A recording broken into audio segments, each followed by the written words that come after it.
ভোলা সদরের এক বিচ্ছিন্ন জনপদ মাঝের চর। আবহাওয়ার উপযোগী থাকায় সেখানে বিস্তীর্ণ ফসলের মাঠে সবজির সমারোহ। রোগ ও পোকার আক্রমণ ছাড়াই চলতি মৌসুমে সেখানে অন্য ফসলের চেয়ে উন্নত জাতের ক্যাপসিকাম মরিচের ব্যাপক আবাদ হয়েছে।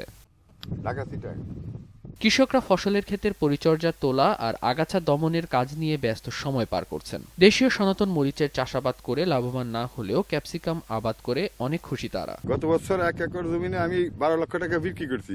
লাভবান হওয়ার কারণে এই বছর আল্লাহ দিয়ে আশা করি আমি 4 একর জমিনে করছি। ক্ষেতের ফলন ভালো হওয়ায় ভালো দাম পাবেন কৃষকরা। এতে আর্থিকভাবে লাভবান হওয়ার পাশাপাশি তাদের আগ্রহ অনেক বেড়ে গেছে। ক্যাপসিকাম মরিচটা 2-3 বছর ধরে আবাদ হইতেছে। এখন এটার স্থানীয় বাজারে আমাদের এখানে চাহিদা কম, ঢাকার বড় বাজারে দিয়ে চাহিদা আছে। আমাদের কাছে মাঝের কাছে ইনভান এটা ক্যাপসিকাম মরিচটা চাষ করে অনেকেই এটা লাভবান হয়েছে। কৃষি কর্মকর্তারাও জানালেন, ক্যাপসিকাম আবাদে কৃষকদের পরামর্শ দেওয়া হয়। গত বছর জেলায় 2 হেক্টর জমিতে ক্যাপসিকামের চাষ হলেও এবছর জেলায় 5 হেক্টর জমিতে চাষ হয়েছে। ভবিষ্যতে আরও বেশি ক্যাপসিকামের চাষাবাদ হবে বলে মনে করছেন সংশ্লিষ্টরা।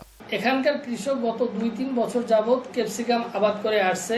গত বছর আমাদের ক্যাপসিকামের আবাদ ছিল 2 হেক্টর, যেখান থেকে কৃষি বিভাগের পরামর্শে এবছর প্রায় 5 হেক্টর জমিতে ক্যাপসিকামের আবাদ হয়েছে।